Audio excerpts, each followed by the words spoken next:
Hello बच्चों, how are you. अब देखो, आज मैं एक नया चैप्टर शुरू करने जा रहा हूँ। वह चैप्टर है स्ट्रक्चर ऑफ एटम। ठीक है। अब देखिए, स्ट्रक्चर ऑफ एटम में जो ये वर्ड एटम है, ये लेटर ए एंड टोन के मिलने से बना है। ठीक है। तो लेटर ए मीन्स क्या हुआ? Not, and tone means Y cut. What does it mean? It means that कि atom cannot be subdivided. ठीक है। और इसी बात को जॉन डाल्टन ने एक थ्योरी के रूप में कहा था, जो डाल्टन्स एटॉमिक मॉडल कहलाया। और उसकी सबसे पहली बात जो थी कि each and every matter consists of a large number of tiny, indivisible and indestructible particles, which is called atom. What does it mean? इसका मतलब ये हुआ कि एटम का डिवीजन नहीं होता है, एटम कैनॉट बी सबडिवाइडेड। ठीक है। तो ये जो बात जॉन डाल्टन ने कही, इस बात को चेक करने के लिए कई एक्सपेरिमेंट्स हुए। ठीक है। अब देखो, वो एक्सपेरिमेंट्स क्या क्या हुए, जैसे कैथोड रेज एक्सपेरिमेंट हुआ, एनोड रेज एक्सपेरिमेंट हुआ, and bombardment of alpha particles on beryllium atom हुआ। तो इस एक्सपेरिमेंट से ये पता चला कि एटम में इलेक्ट्रॉन, प्रोटॉन और न्यूट्रॉन निश्चित रूप से रहते हैं। ठीक है। इसका मतलब ये हुआ कि डाल्टन का जो मॉडल था, उसकी जो पहली बात थी, वो बात बहुत सही नहीं रहा। नहीं तो अब फाइनली क्या हुआ कि एटम का मॉडल जानने के लिए एक दूसरे साइंटिस्ट आए, जे थॉमसन। थॉमसन ने क्या कहा कि एटम जो है वो जस्ट लाइक एक प्लम है। ठीक है। और वो पॉजिटिव इलेक्ट्रिसिटी से बना हुआ है, और इसमें निगेटिव इलेक्ट्रॉन्स ठीक वैसे ही फैले होते हैं जैसे प्लम के सेट्स होते हैं। मतलब क्या हुआ कि Thomson atomic model is popularly known as plum pudding model. ठीक है। And he considered atom as a sphere of uniform positive charge into which negative electrons are seated। ठीक है। लेकिन ये जो बात थॉमसन की बात रही, इस बात को चेक करने के लिए फिर आगे साइंटिस्ट आए रदरफोर्ड। तो रदरफोर्ड के एक्सपेरिमेंट से ये बात गलत साबित हो गई। बस थॉमसन का एक ही पॉजिटिव बात सामने थी कि number of positive charge is equal to number of electric charge and hence atom is neutral. ये बात थॉमसन का, यह बात केवल सही रहा, लेकिन ये जो एटॉमिक मॉडल था वो गलत था। ठीक है। तो रदरफोर्ड जो मॉडल दिए वो Rutherford's nuclear model of the atom के नाम से जाने गए। इसको हम Rutherford's alpha particle scattering experiment भी कह सकते हैं। नहीं, क्यों? चूंकि अल्फा पार्टिकल का ही बम्बार्डिंग किया गया था एटम के फॉइल पे। ठीक है। तो अब इसको हम कह सकते हैं क्या? Rutherford's alpha particle scattering experiment. और चूंकि इस एक्सपेरिमेंट से न्यूक्लियस की डिस्कवरी हुई थी, इसलिए इसको हम रदरफोर्ड्स न्यूक्लियर थ्योरी भी कहेंगे। बात समझ रहे हैं? और चूंकि न्यूक्लियस का डिस्कवरी हुआ, इसलिए आप इसको केवल डिस्कवरी ऑफ न्यूक्लियस के नाम से जान सकते हैं। अब देखिए, हम आते हैं इसके मॉडल पे। लेकिन चूंकि इस मॉडल में अल्फा पार्टिकल का यूज हुआ था, इसलिए ये जानना जरूरी है कि अल्फा पार्टिकल है क्या। तो अल्फा पार्टिकल कुछ नहीं, ये हीलियम आयन ही है। ठीक है। हीलियम आयन मतलब He2+ आयन, और इसका मास थोरियम होता है। और चूंकि हीलियम का एटॉमिक नंबर 2 है, इसलिए इसमें 2 प्रोटॉन्स होंगे। ठीक है। 2 न्यूट्रॉन्स होंगे, और चूंकि 2+ है, इसका मतलब है कि इसमें एक भी इलेक्ट्रॉन्स नहीं है। नहीं, इसलिए alpha particle is nothing but a doubly ionised helium ion having a mass of 4eMu। It carries 2 protons and 2 neutrons. ठीक है। But no electrons. ठीक है। And its structure is same as 2He4 nucleus. ठीक है। अब हम Rutherford का जो एक्सपेरिमेंट था उसको अब हम डिस्कस करते हैं। रदरफोर्ड क्या किया कि गोल्ड फॉइल लिया, जिसका थिकनेस अबाउट 100 नैनोमीटर। ठीक है। और इस पर क्या किया, फास्ट मूविंग अल्फा पार्टिकल से बम्बार्डिंग किया। हम इसमें केवल एक एटम लेके दिखा रहे हैं। ठीक है। तो क्या किया कि इस गोल्ड फॉइल पे बम्बार्डिंग किया, तो एक एटम लेके दिखाया, तो इसमें जो अल्फा रेस से बम्बार्डिंग किया तो ये देखा गया क्या भाई कि most of the alpha particles pass straight through the atom without any deviation, ठीक है, and some of them are deviated from their original path and yet very few of them, about 1 in 20,000, is deviated backward. ये उनका experiment था, Rutherford का, और इस experiment के आधार पर रदरफोर्ड कुछ कंक्लूजन्स ड्रॉ किए, ठीक है। अब ये कंक्लूजन्स क्या था?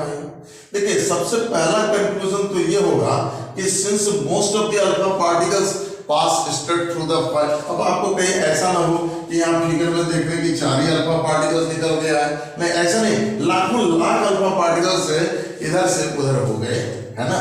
फिगर में आप केवल दिखलाए गए हैं 4, और चूंकि most of the alpha particles pass straight through the atom without any deviation, it means that कि most of the space inside the atom is empty, ठीक है।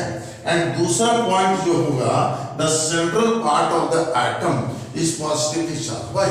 बिकॉज के अल्फा पार्टिकल से जो हम बम्बार्डिंग किए थे वो पॉजिटिव है, एंड कुछ अल्फा पार्टिकल्स भी डेविएट हो गए थे ओरिजिनल पाथ से, और बहुत थोड़े से alpha particle about 1 in 20,000 backward हो गए थे।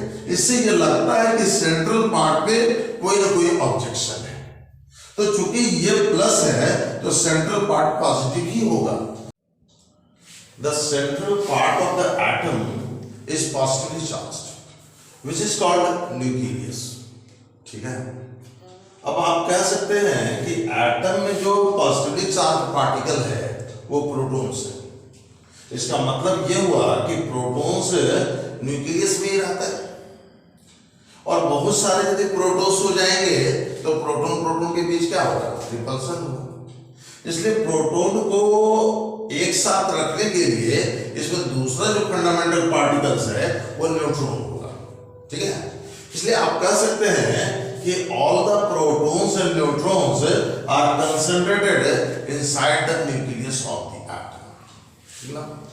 अब देखिए, रदरफोर्ड क्या किए कि न्यूक्लियस का रेडियस मेजर किए और एटम का रेडियस मेजर किए, और मेजर करके बतलाए रदरफोर्ड कि न्यूक्लियस का जो रेडियस का ऑर्डर है वो 10⁻³ सेंटीमीटर टू 10⁻12 सेंटीमीटर है, ठीक है, and that of atom is in the order of 10⁻8 centimetre, ठीक ना। तो आप कह सकते हैं कि size of the nucleus is negligible in comparison to that of atom, नहीं, एंड न्यूक्लियस स्फेरिकल है एंड एटम भी क्या है? स्फेरिकल है, एंड स्फीयर का जो वॉल्यूम होता है वो होता है 4π/3 r³। इसका मतलब क्या होगा कि volume directly proportional to r³ means volume directly proportional to r, मतलब जिसका साइज छोटा होगा उसका वॉल्यूम भी कम होगा, एंड जिसका साइज बड़ा होगा उसका वॉल्यूम भी ज्यादा होगा, ठीक है। तो आप कह सकते हैं कि volume of nucleus is negligible in comparison to total volume of the atom, ठीक ना। एंड नेक्स्ट पॉइंट रदरफोर्ड पे कि electrons are moving in circular paths called circular orbits at very high speed, ठीक ना। तो ये पॉइंट्स रदरफोर्ड के रहे। एक आखिरी पॉइंट रदरफोर्ड एटम के स्टेबिलिटी से रिलेटेड बात कही, कहा कि इलेक्ट्रॉन के हाई स्पीड के कारण एक फोर्स डेवलप होता है बाहर की ओर, जिसको हम कहते हैं सेंट्रीफ्यूगल फोर्स, ठीक है। और वह सेंट्रीफ्यूगल फोर्स न्यूक्लियस और इलेक्ट्रॉन के बीच का जो फोर्स ऑफ अट्रैक्शन होगा उसको काउंटर बैलेंस करेगा। इसलिए ये पॉइंट फाइनली क्या हो गया कि the centrifugal force arising due to the high speed of the rotating electron counterbalances the force of attraction between nucleus and negative electrons. ठीक है, तो ये सारी बातें रदरफोर्ड के nuclear model of the atom है। लेकिन इस एटॉमिक मॉडल में डिफेक्ट्स है। न्यूक्लियर मॉडल तो ठीक है, लेकिन एटॉमिक मॉडल की यदि बात करें तो ये उसमें कुछ दोष आ जाएगा। जैसे इसका डिफेक्ट्स की चर्चा हम करते हैं पहले। ये डिफेक्ट्स में क्या है कि एक इलेक्ट्रोमैग्नेटिक थ्योरी है, एक इलेक्ट्रोमैग्नेटिक थ्योरी है जिसको कि मैक्सवेल ने दिया था, है ना। इस मैक्सवेल के इलेक्ट्रोमैग्नेटिक थ्योरी के बेसिस पे निल्स बोर ने कहा कि रदरफोर्ड का एटॉमिक मॉडल डिफेक्टिव है। क्यों? ये इलेक्ट्रोमैग्नेटिक थ्योरी कहता है कि यदि किसी पॉइंट के अराउंड कोई चार्ज पार्टिकल रिवॉल्व करता है तो इस चार्ज पार्टिकल के एनर्जी में कमी आती है। कमी आने से उसकी वेलोसिटी घटती है और वेलोसिटी घटने से सर्कुलर पाथ छोटा होता चला जाता है and finally this charge particle will drop inside the point. इस तरह से, ठीक है, बात समझे कि नहीं?